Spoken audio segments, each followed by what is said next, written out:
All right. So interesting topic that just keeps coming up in my brain every time I'm running through either anything that's retro or anything that is more of a modern day gaming masterpiece, I guess you could say, is storytelling. Now, storytelling can make or break a game. It can set people off on the hate train or the absolute admiration of the game. So a big part of this storytelling technique in gaming to that really drives player engagement in it and makes something more than just a game. It makes it an adventure. It makes it a just immersive experience. And I you always hear me use that word all the time. Of gaming is more than just video games. It's an experience nowadays. There's a reason why I use that word a lot, and it's because there's a ton of games now in different genres, different categories, and I'll list some of them off of the different ways that they use this technique. But it's morality choices. So good versus evil choices in gaming. We've seen it for literally since the beginning of gaming. We've had morality choices, and I think it's one of the key ingredients that keeps evolving the platform even farther and farther and farther. Yes, you can have great sound design. Yes, you can have great graphics. Yes, the controls can be, buttery smooth and everything. The graphics are now looking like, full realistic and everything. But if you don't have something of a why am I doing this, you tend to, after maybe about an hour, you drop that thing that doesn't have a really solid storyline to it, just on the fact that you need something to keep you going with those good game mechanics that are at play. So bring in a great storyline, and usually every storyline that blows up really big has the either empathy for different characters and struggles that characters are going through. The characters usually end up evolving or devolving or whatever the case may be. And the other major one is good versus evil, the Paragon Renegade, whichever way you want to call it, the morality choices. Now, the reason why I'm pretty sure the reason why a lot of game companies started, or story writers in game companies started using this technique, is to try and teach what they love to throw around as a word nowadays of the empathy piece and part of gaming. I think before everybody was like, what does it teach empathy? I feel like there was already this whole thing of like, oh, cool, you can customize the story. So empathy is just one part of it. Being able to customize a story to make the story literally bend to your will, and you as the player becomes the story writer, essentially. I think that is one of the main reasons why there's a ton of games out there that do so well. So does a game teach empathy? It can, but it all depends on if the person is actually being mindful of what is being, or what is trying to be taught in the storyline. Sometimes the storylines don't try and teach you anything. It's just like, here's the tools, you can do whatever you want with it. Which is also fine. Games do not have to be preachy. You can use the tool. And that's one of the reasons why I really love a good system where it's like, okay, you can take this path or that path. I think that's one of the main things that makes gaming very different than every other medium. Music is probably the closest thing to gaming in that aspect of, you can take certain songs any which way. The meaning of a song is not transparent, so then you can take that song and mold it to your own experience. Same way within a game. If the game is written well enough, and I love to use Mass Effect as the thing, like you can make Mass Effect into this like very dark and twisted path, or you can make it into this soldier fighting the good fight to try and save humanity. Fallout, Elder Scrolls do an amazing job at that too. You can literally become who you want to be in that environment, and bend the will of the story to your will by destroying different characters or helping them out to become more powerful in their little part of the map and everything. I think that is a really cool feature that a lot of those games have. And again, it's a very powerful tool in the storyline, right? Because it not only does it cause different stuff to happen in the story, and then you as a player, from your good and evil choices, can see it reflected. And that was probably like, if there's anything that would teach empathy, as they like to say now, I think that's probably like the biggest teacher of it is like, whoops, this person, you know, I shot this person in the beginning of the game. Now their brother or something later on, or sister or whatever. Now they hate me for it. If I kept them alive, then maybe I could have had allies. So then this part over here would be easier. And really, that's, it's gaming reflecting life, life decisions and all that stuff, which is a major part of the good versus evil choices thing in gaming. Again, this storyline stuff has been going on. I mean, there's like Final Fantasy games and such. I've been doing it for since the 80s. There's been different choices in gaming where it's just like, well, if you take this route with it, then that's going to happen and all that. So I think one of the other big pieces of this gaming storytelling technique is the way it lets players indulge in a more evil side, but without hurting anyone, or indulge in a kinder, more rewarding side, also sometimes more rewarding. Again, I do think it's like if you're blowing off steam because you're in, I don't know, you're in school and you want to blow off steam or whatever, and you go home and you play a game where it gives you the, like a Fallout or an Elder Scrolls or something like that. It gives you the ability to wipe out an entire village that might just blow off that steam, and it's, then you're way less likely to do something IRL. So I think that's actually one of those cool things that gaming does. It lets us, GTA, again, another the sandbox of it, of you can go around mowing everyone down in a car, but you can also just do missions and never ever experience that side of things. Especially with GTA 5 and such. GTA 5 is massive in the online role-playing thing. And I mean, role-playing, again, big morality thing of like online stuff. We'll get to the online stuff a little bit later, but other games, like I said, Mass Effect Dragon Age with the moral choices of, do I go down this way or that way?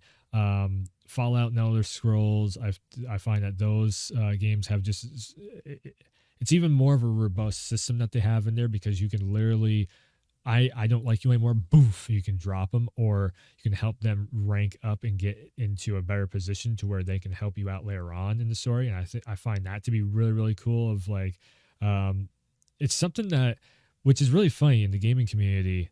Everybody tries to tear each other down for views and stats and everything, but then in gaming itself, it's like every story that you run, if you help somebody else out later on, they're going to help you out with a favor. How that doesn't translate to real life with people and just human nature in the gaming community, it does kind of baffle me when we've all grown up with the storylines of, oh, I did this for you. I mean, hell, even something like a Spyro back in the day, Spyro, my boy, you helped me with finding my gem or key or whatever. I'm going to help you by going shooting the hell out of the enemies, and we're going to get you the egg for the dragon or whatever. It's like those, how that doesn't translate into real life. I don't know, with the gaming community. It's kind of crazy. Another one, Assassin's Creed. The latest Assassin's Creed, you can either be the meanest, toughest assassin, or you can actually be kind and helping and everything, and help out the villages and do the side quests and all that. Cyberpunk, another huge one for morality choices, which I know a lot of people rag on Cyberpunk, but in all honesty, they did a bang up job at, you can either be so evil or actually just do the thing to help out everyone, and meanwhile your main character is dying. It's like, damn.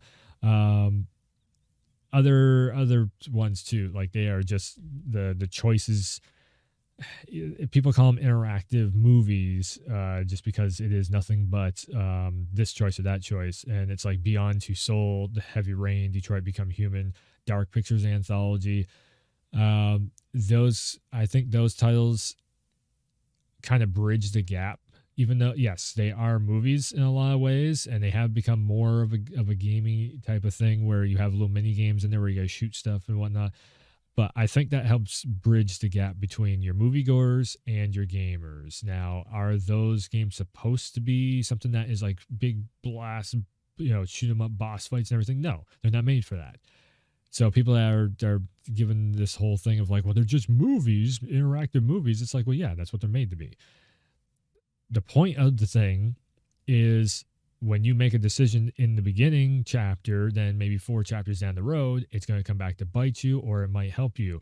And that is, I mean, literally those types of games or interactive movies, as a lot of people like to call them, is exactly what the hell we've had since way back in the retro days. You know, I mean, Alone in the Dark started out as one of those.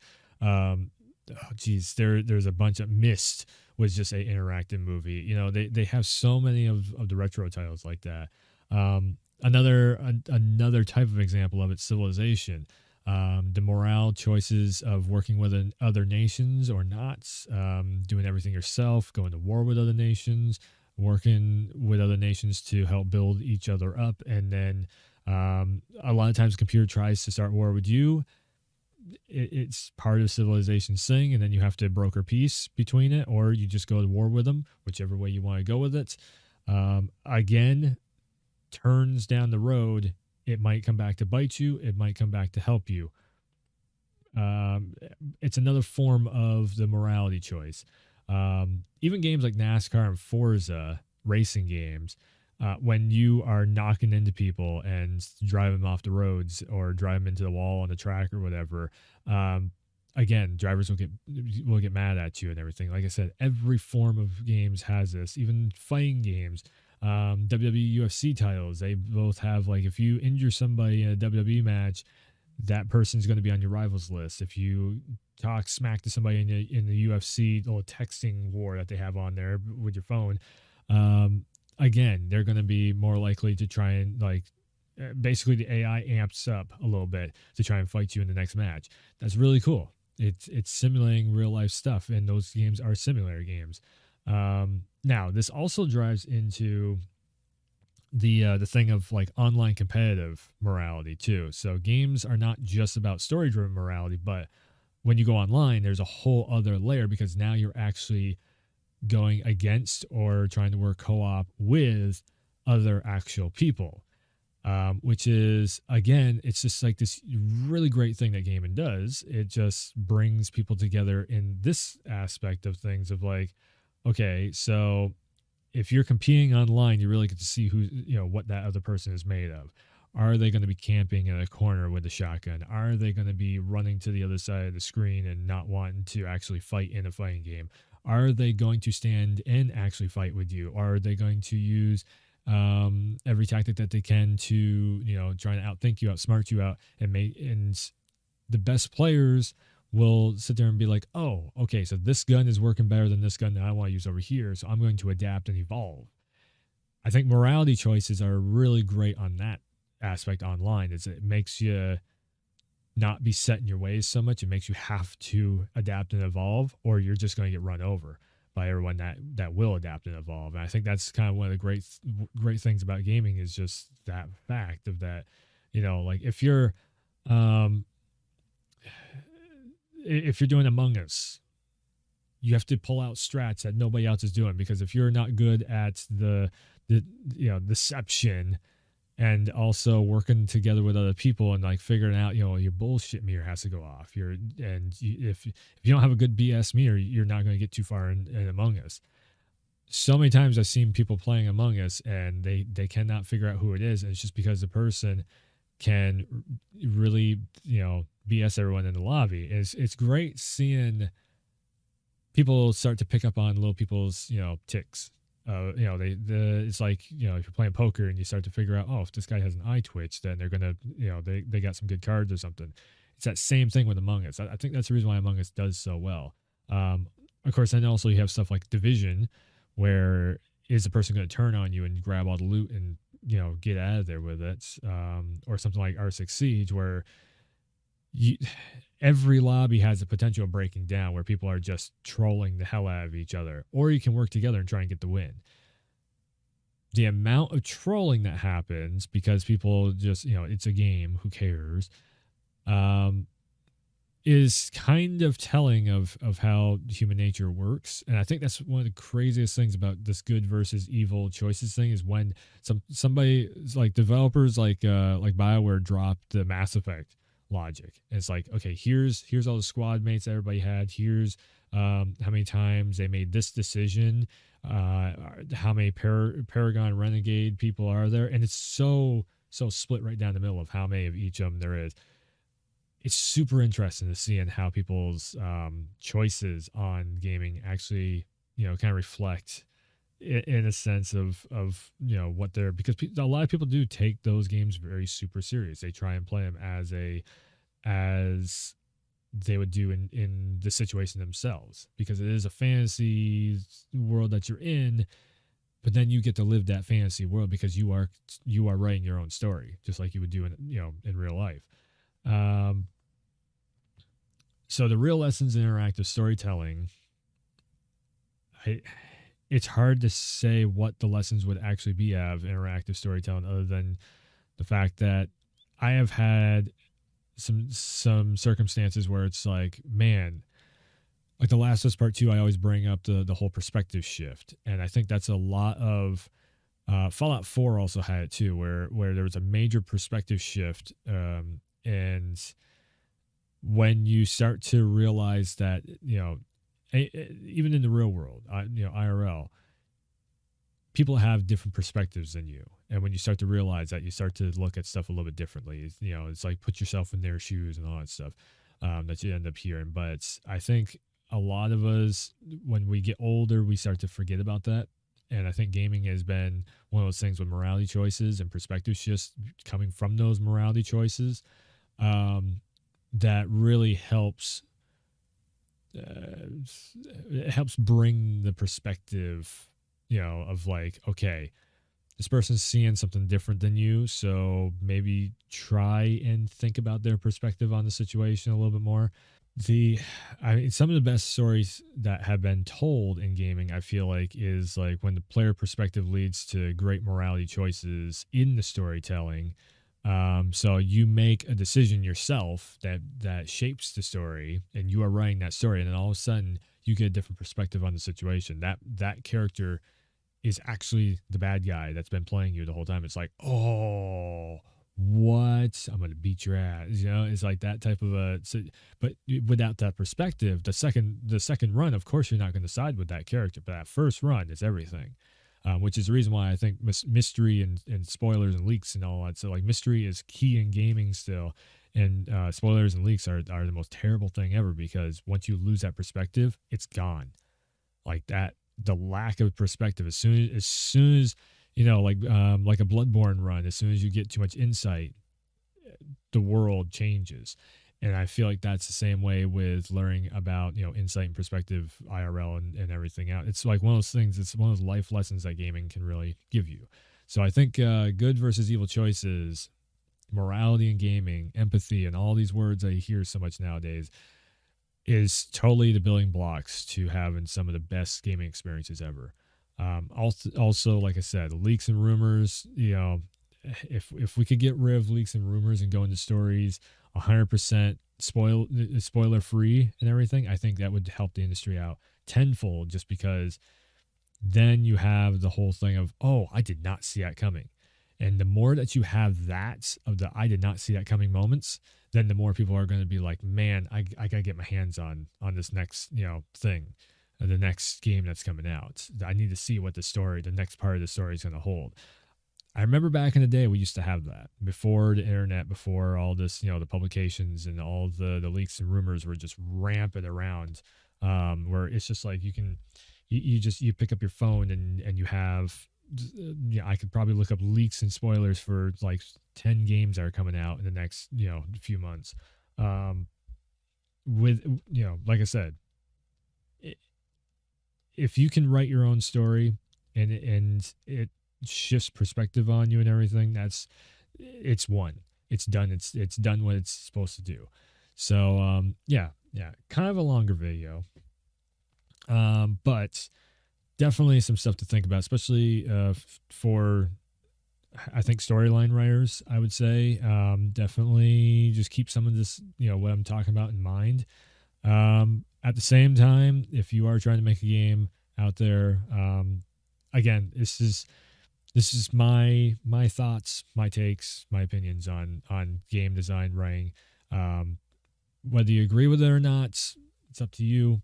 again, I'm just giving you my perspective and my way of looking at game writing and design and everything. So, yeah, go check out the rest of the YouTube channel. And yeah, there's a whole bunch of stream content. Go check out twitch.tv/Warwolf for my live streams and Tone Wolf for music stuff. But yeah, I'm going to wrap this up with a thanks for tuning in. Thanks for stopping by. And as always, I will see you next time.